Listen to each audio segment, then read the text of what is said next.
Anda kembali menyaksikan Apa Kabar Indonesia Malam. Kita lanjutkan diskusi kita, Pak Hasib. Peran Amerika untuk kemudian mendorong terwujudnya solusi dua negara atau two state solution. Apa, Pak Hasib? Ya, dengan segala keraguan dan kekhawatiran yang dirasakan oleh banyak orang, terutama di Indonesia juga terhadap kebijakan Amerika, saya berharap kunjungan Witkoff sekarang ke Gaza dan juga ke Israel itu betul-betul bisa memberikan laporan yang faktual kepada Trump terutama. Karena kalau saya baca beberapa analisa itu ada kemungkinan Trump sendiri mungkin tidak mendapatkan info yang begitu vulgar dan utuh sebagaimana kenyataannya di Gaza, sebagaimana kita saksikan di Al Jazeera atau bahkan di TV-TV kita di sini.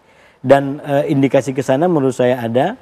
Misalkan dalam perkembangan beberapa waktu lalu Trump sempat menyatakan bahwa anak-anak di TV itu kelihatan sangat kelaparan dan itu sekaligus menolak apa yang dikatakan oleh Netanyahu bahwa di Gaza tidak terjadi kelaparan. Jadi kalau ditanya bagaimana peran Amerika, semoga realitas dan laporan dari Gaza bisa memberikan keyakinan kepada Trump untuk yang tadi disampaikan oleh Mbak Aldira bahwa kemanusiaan itu mestinya di atas segalanya. Orang boleh berbeda kepentingan politik, bahkan bertarung demi kepentingan politik, tapi kalau kata Gus Dur, di atas semua itu adalah kemanusiaan. Dan sekarang yang terjadi di Gaza itu sudah berada pada puncak nilai yang mestinya menjadi pegangan dan komitmen kita semua. Nah, persis disitulah saya berharap dan melihat bahwa yang dilakukan oleh Eropa dengan melakukan kritik kepada Israel atas dasar kemanusiaan dan pelanggaran yang dilakukan itu merupakan sebuah kritikan yang cukup menjanjikan dalam pengertian bahwa memang Eropa selama ini salah satunya dikenal dengan nilai-nilai kemanusiaan, nilai-nilai persaudaraan. Di Perancis sendiri itu nilai-nilainya adalah ke sana.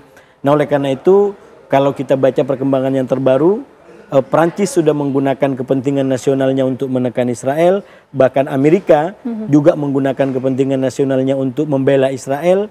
Menurut saya giliran kita yang selama ini mendukung Palestina, termasuk juga bangsa-bangsa Arab, untuk bagaimana mereka menggunakan kepentingan nasional mereka untuk menegakkan kemanusiaan di sebelahnya, yaitu di Gaza.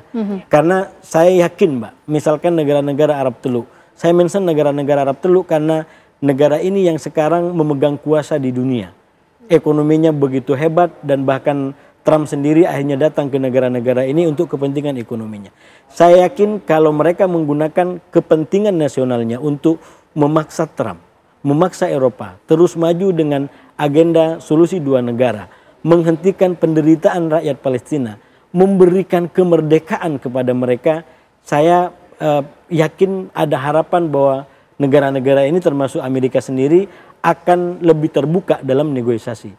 Persoalannya adalah sejauh mana mereka mau menggunakan kepentingan nasionalnya untuk kemanusiaan di Gaza dan kemerdekaan Palestina. Yang dinantikan juga Pak Hasib bulan September nanti, bulan depan tentunya ini dalam sidang PBB, apa dampaknya jika nanti negara-negara Eropa mendeklarasikan kemerdekaan Palestina? Iya. Kalau sampai negara-negara Eropa mendeklarasikan kemerdekaan Palestina, maka menurut saya ini selangkah lagi untuk mewujudkan apa yang selama ini diyakini oleh orang-orang yang mendukung perjuangan kemerdekaan Palestina dengan cara damai, itu untuk menegakkan kemerdekaan Palestina tanpa harus berdarah-darah. Karena kalau dibikin dua kelompok, sebenarnya kan cara perundingan dengan cara peperangan. Nah, yang terjadi sekarang adalah cara peperangan. Dan kita lihat yang terjadi di Gaza dalam 2 tahun terakhir betul-betul mengerikan. Kalau kita breakdown, kenapa kok bisa terjadi peristiwa ini? Saya melihat salah satu faktornya adalah karena ada kuasa yang disebut sebagai pikiran one state solution.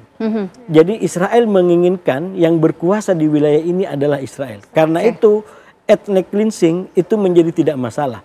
Penistaan terhadap kemanusiaan malah sengaja menggunakan huru hara, karena kalau laporan yang lain mengatakan huru haranya bukan hanya bantuan dilarang masuk, tapi ketika masuk justru dirampok, diambil oleh orang-orang yang tidak berkepentingan. Jadi memang sengaja dibikin keadaan huru hara, kios, agar warga Gaza tidak betah di tanahnya, meninggalkan tanahnya dan pada One akhirnya state solution tadi ya. memudahkan Israel untuk menegakkan satu negara. Nah, oleh karena itu di sampingnya itu solusi dua negara yang kita harapkan kemerdekaan Palestina bisa diwujudkan, dinyatakan tanpa harus melalui peperangan yang berdarah-darah. Cuman memang yakinkan dong bahwa ini bukan ngapusi. Oke. Karena sekali lagi seakan-akan solusi dua negara selama ini cuma ngapusi untuk oh ya sekarang kita berhenti ada kok gitu. Ini menjadi kritik kepada mereka yang mendukung solusi dua negara. Ayo gunakan kesempatan ini untuk betul-betul mewujudkan solusi dua negara. Oke. Baik, saya mau kembali ke Mbak Indira kalau begitu. Mbak, kalau selama ini kan kita melihat bagaimana kondisi krisis kelaparan di Gaza Palestina. Bagaimana dengan wilayah-wilayah Gaza lain seperti tepi barat? Kondisinya seperti apa, Mbak? Iya, kalau tepi barat itu kan beda ya sama Gaza. Palestina kan dibagi dua ya Mbak ya, di Gaza sama di tepi barat. Ya. Emang kalau di Gaza dan tepi barat tuh letaknya agak jauh. Kalau tepi barat kan Yerusalem ya. Yerusalem. Yang ibu kota Palestina yang sebenarnya itu milik Palestina. Tapi ini Gaza. Tapi di tepi barat pun kita tahu ya pencaplokan terus terjadi gitu. Itulah bedanya di Gaza sama di tepi barat ya Mbak. Mungkin kalau di Gaza militernya kuat. Kita tahu Hamas militernya kuat. Jadi mereka tidak bisa mencaplok sembarangan tanah orang-orang Gaza. Tapi kalau di tepi barat itu serangannya nggak sebesar di Gaza, tapi pencaplokannya itu berapa kali kita baca berita ya, rumah-rumah penduduk. Iya. Konflik dari sipil Israel dengan sipil Palestina. Kayak gitu Mbak. Jadi kondisi di tepi barat nggak jauh beda ya, penjajahannya dalam bentuk yang lain gitu. Jadi rumah-rumahnya dihancurkan tanpa izin pemilik gitu ya, tanah-tanahnya diambil, dirampas gitu ya, begitu saja. Itu di tepi barat seperti itu gitu. Oke. Jadi kondisinya seperti itu cukup berbeda ya, karena memang jauh ya dari jangkauan Hamas tentunya di wilayah tepi barat. Kalau sependek ilmu saya Mbak ya, di tepi barat pun ada Hamas ya. Tapi Hamas paling kuat itu ya di Gaza. Gaza itu memang cabang, istilahnya cabang. Iya, cabang ya. Kalau saya waktu itu di Gaza itu memang Hamas tuh mungkin kayak kita di sini partai ya. Kayak bener-bener benderanya itu di mana-mana gitu. Jadi kayak bukan suatu yang selama ini mungkin orang-orang barat bilang organisasi teroris lah apalah, enggak, itu partai sah gitu, organisasi sah yang diakui oleh warga Palestina sebenarnya gitu. Baik Hamas, Fatah, PLO dan segala macam gitu. Oke. Baik, saya mau ke Pak Hasib. Pak Hasib, ini kan salah satu klausul dari Hamas ini untuk kemudian meletakkan senjata dan juga melepaskan kuasanya atas Gaza. Bagaimana Anda melihat hal ini? Ya, sebenarnya kalau kita baca perkembangan yang termutakhir, saya melihat Hamas sendiri sekarang sudah agak kompromi karena melihat katakanlah dampak yang begitu besar terhadap warga Gaza. Walaupun pada pokok-pokok prinsip Hamas tidak mau kompromi. Misalkan soal seakan-akan Hamas sudah menyerah. Sekarang kan Trump bilang solusi terdekat bagi Gaza adalah Hamas menyerah. Nah, Hamas tahu kalau dia menyerah, kemerdekaan tidak nyata, maka ini akan menimbulkan penderitaan lebih dalam. Nah, saya ingin melihat kalau betul sesuai dengan deklarasi New York terakhir dari konferensi solusi dua negara 28 sampai 29 kemarin yang meminta bahwa Hamas menyerahkan senjatanya kepada otoritas Palestina, saya melihat sebenarnya opsi ini masih terbuka untuk bisa dipertimbangkan oleh Hamas melihat perkembangannya yang terjadi ya. Yang penting PLO ataupun negara-negara Arab sendiri betul-betul bisa memberikan jaminan bahwa kalau senjata itu diberikan, maka kemerdekaan Palestina, bahwa negara Palestina mereka akan betul-betul menjadi nyata. Kan orang jangan lupa kenapa ada Hamas, kenapa ada kelompok perlawanan, tidak bisa dilepaskan dari penjajahan. Karena itu cara bacanya, saya selalu sampaikan, jangan hanya dibaca dari 7 Oktober 2023. Memang itu adalah problem Hamas yang melakukan serangan. Tapi serangan itu terjadi karena serangkaian penjajahan yang sudah terjadi dari tahun-tahun sebelumnya. Nah, oleh karena itu ini adalah kesempatan menurut saya, sudah terlalu banyak menimbulkan korban dan masyarakat dunia menjadi melihat apa yang terjadi di Gaza. Memang yang pertama sudah tidak bisa dibiarkan lagi. Karena itu saya berharap ke depan ada yang disebut sebagai dulu namanya kuartet perdamaian.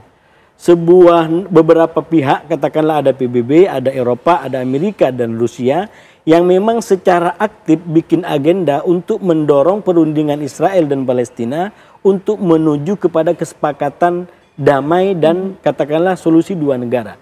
Nah ini kalau zaman tahun 2000-an itu berjalan agenda-agendanya, mulai dari katakanlah perjanjian Oslo 1 dan 2, ada konferensi Taba di Mesir, ada pertemuan Annapolis dan banyak sekali itu memang serangkaian pertemuan yang didorong agar dua negara ini bisa mendekati solusi final, yaitu dua negara yang saling mengakui dan eksis saling menghormati satu sama lain. Nah, melihat dampaknya yang besar seperti sekarang, menurut saya masyarakat dunia tidak bisa lepas daripada agenda darurat ini. Dan yang kedua tentu saja yang paling mendesak sekarang adalah menghentikan laju perang yang sudah menginjak-injak martabat kemanusiaan. Apalagi yang tak bantuannya ditahan, bahkan bantuan dari udara sekalipun, kata Mbak Lindra tadi, itu juga tidak sesuai dengan target. Itu juga menginjak-injak kemanusiaan. Jadi ini adalah momentum menurut saya yang kita lihat dunia juga sudah mulai mengambil, Eropa juga sudah mulai kritis tentang itu. Dan sekali lagi mari, termasuk Indonesia, saya selalu sampaikan Bapak Presiden memiliki kedekatan dengan Presiden Macron. Itu ditunjukkan oleh dilihat oleh kita semua. Dan menurut saya ini juga bisa digunakan untuk meyakinkan katakanlah Perancis untuk terus melangkah dengan ini semua. Kenapa perlu dilakukan? Ketika Perancis melakukan begini, itu tidak akan dibiarkan sama Israel. Israel akan terus mengganggu agar Perancis tidak lanjut dengan rencana ini. Jadi kalau ini tidak saling menguatkan satu sama lain, bisa jadi komitmen untuk mengakui kemerdekaan Palestina menjadi balon kempes di perjalanan. Belum nyampe di September, sudah kempes balonnya. Jadi ini momentum harus dijaga, didukung agar terus menguat dan membulat, mengutuh kalau perlu seluruh negara di PBB mengakui kemerdekaan Palestina. Kita ingin sekali lagi Palestina menjadi kiblat perdamaian bagi dunia. Kita karena semua ingin seperti itu yang terwujud ya. Oke. Baik, Mbak Indira, apa yang harus kita lakukan dalam situasi ini tentunya untuk terus mendukung saudara-saudara kita di Palestina, di Gaza tentunya agar bisa mendapatkan kondisi yang lebih baik begitu, Mbak? Ya, kalau saya pribadi dan Mercy ya, kami secara lembaga kami selalu konsisten dengan isi preambul UUD 45. Kita adalah negara anti penjajahan. Selama masih ada penjajahan di situ, maka kita tantang di situ ya. Jadi contohnya di Israel dengan Palestina itu. Kita tahu ya dari awal kita dari tahun 1988 ya kita mengakui State of Palestine dan sampai sekarang masih kita terus pegang. Selama masih ada penjajahan Palestina, maka kita akan tetap berada di situ sampai Palestina benar-benar mereka. Makanya kami dari Mercy, kami selalu berupaya mengirim tim medis karena kami backgroundnya medis ya Mbak. Selama WHO membuka jalur karena kami ada di bawah naungan WHO, selama WHO selalu mengirimkan tim dan mengizinkan kami untuk masuk, kita dapat approval, kita akan terus kirim. Kita akan terus kirim tim medis dan kirim bantuan semampu yang kami bisa ya. Kami para dokter dan mungkin teman-teman sejawat ya yang ada di sana kita bantu kayak gitu. Dan kita tahu sekarang udah ada tim kita, tim 9 di sana, ada 2 orang alhamdulillah yang sudah masuk Gaza. Dan insya Allah akan ada tim-tim berikutnya yang kami coba untuk terus masuk untuk meringankan beban saudara-saudara kita di sana. Minimal para sejawat kita di sana yang udah kelelahan. Udah kelelahan, membantu, mengobati, menyembuhkan saudara-saudara kita di sana yang kena trauma, yang mungkin banyak yang syahid, banyak yang luka-luka dan sebagainya. Kita bantu ringankan bebannya. Ya. Intinya ikhtiar dan apapun yang bisa kita lakukan ini kita usahakan untuk membantu rekan-rekan ataupun warga Palestina di sana. Ya, dan jangan berhenti untuk bicara soal Palestina. Jangan berhenti untuk bicara. Speak up penutup terus. Yang baik. Terima kasih Mbak Indira, terima kasih Pak Hasib. Tentu kita sama-sama berharap agar bisa terwujudnya two state solution, solusi dua negara. Dan nanti mudah-mudahan di bulan September ini akan ada kejutan dalam sidang PBB untuk bisa mendukung kemerdekaan Palestina. Terima kasih semuanya. Baik, informasi tadi pemirsa, diskusi kami tadi sekaligus menutup perjumpaan kita di Apa Kabar Indonesia Malam. Mewakili kru yang bertugas, saya Vena Kintan. Dan saya Kenana pemirsa pamit undur diri, namun sesaat lagi program One on One akan hadir menemani Anda bersama dengan Maria Asegaf yang akan berdialog bersama dengan Menteri Pertanian Republik Indonesia, Andi Amran Sulaiman. Akhir kata kami dari Apa Kabar Indonesia Malam pamit pemirsa, terima kasih, selamat malam, sampai jumpa.